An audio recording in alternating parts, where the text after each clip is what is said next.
Greetings, young thespians, and welcome back to Yes Let's.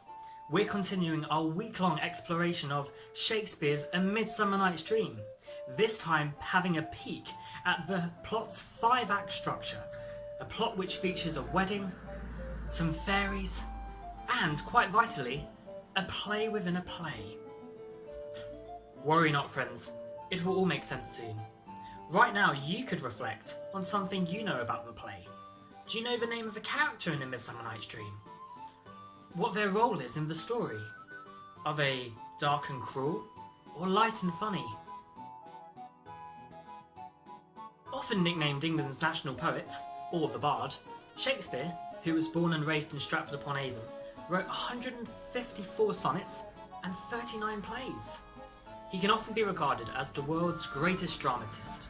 But what does that title mean? How come he became so great? Well, have you learnt Shakespeare at school? Is he on your teacher's bookshelf? The key takeaway here, and sadly it's not pizza, is that Shakespeare's plays can be divided into different genres.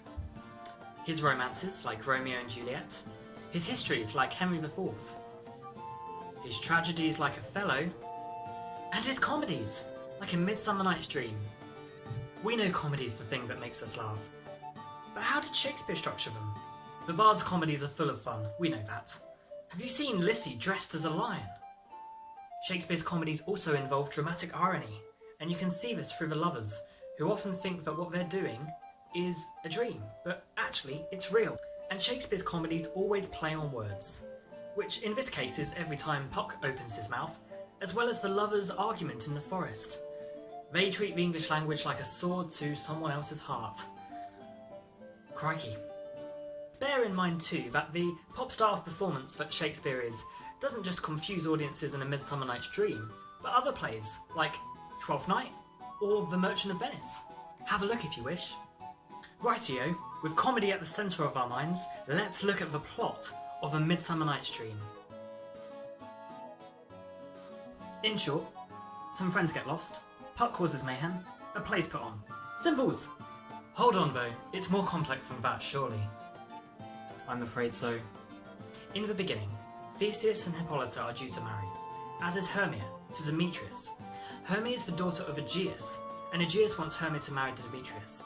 But Hermia loves Lysander. Lysander and Hermia go into a forest, followed by Demetrius and Demetrius' fangirl, Helena.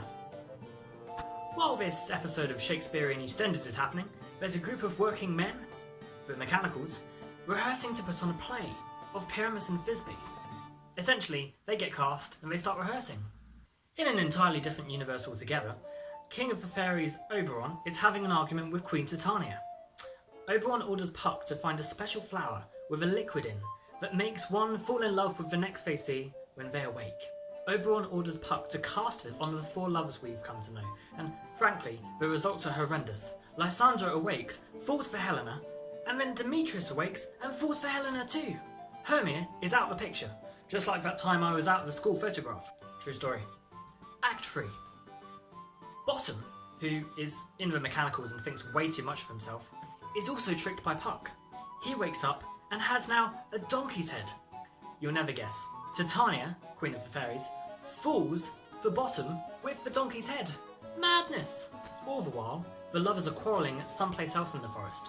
Rest assured, after their argument, all is resumed, they have a rest, and things go back to normal. Lysander is with Hermia again. Bottom is returned to man with head form.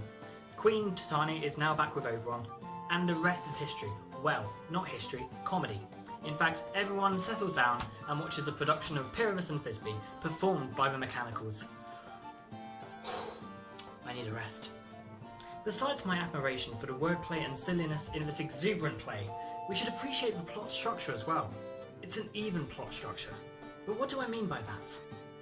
Well, in the 5-act plot I've just summarised, Shakespeare manages to weave the mischief and magic of Puck's actions so that characters from different worlds interact, such as Bottom from the Mechanicals with Titania of the Fairies.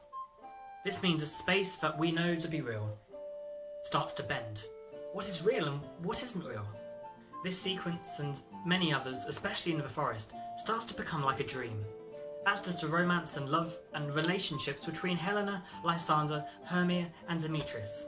relationships that are so mind-boggling they'd probably find it confusing as well. By the end, they are essentially an audience to a play, as are Theseus and Hippolyta. We are the audience to them as an audience. And after that, who knows what's real? The play within a play, yes, mind-boggling and mind-bending, and we're about to look at that. Pyramus and Thisbe, a Babylonian love story where two lovers destined to be together can only speak through a crack in the wall. It's crazy.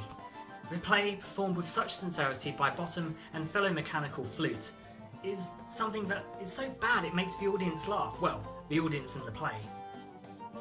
We're talking about two amateur actors, one in a dress, one in a beanie, playing love as if it's the one thing that matters in the world. Maybe it does. They're trying to kiss through a wall, played humbly by another mechanical, acting with their arms spread out like a wall. Not forgetting the lion who runs around like nobody's business, a lantern meant to imitate moonshine, and death at the end, which features swords, poetry, and a lot of waffling from two characters trying to say goodbye to each other. Feeling brainy? Why not ask yourself these questions?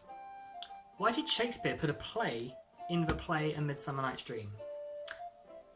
What does that mean for the audience? How does it invoke comedy?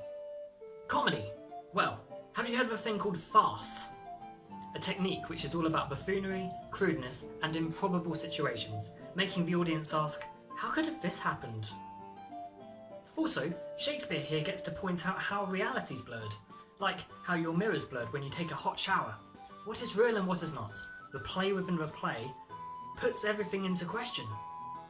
Lastly, the story of Pyramus and Thisbe points to, mocks and laughs at the loves we've come to know. Loves which were meant between, say, Hermia and Demetrius, and loves that are between Hermia and Lysander. Tricky stuff, sure. Map it out if you'd like. I know I may have. Ask yourself, what's the most enjoyable part for you of A Midsummer Night's Dream? Is it the fairies? Is it the play within the play? Is it the love? Do you like there's a play within a play?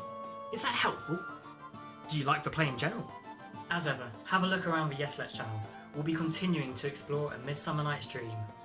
Thoughts and debates aside, I urge you to watch some footage of the play if you can find some. Perhaps it will compel you to do some play of A Midsummer Night's Dream in your own space and time. Have a lovely day. See you later. Bye.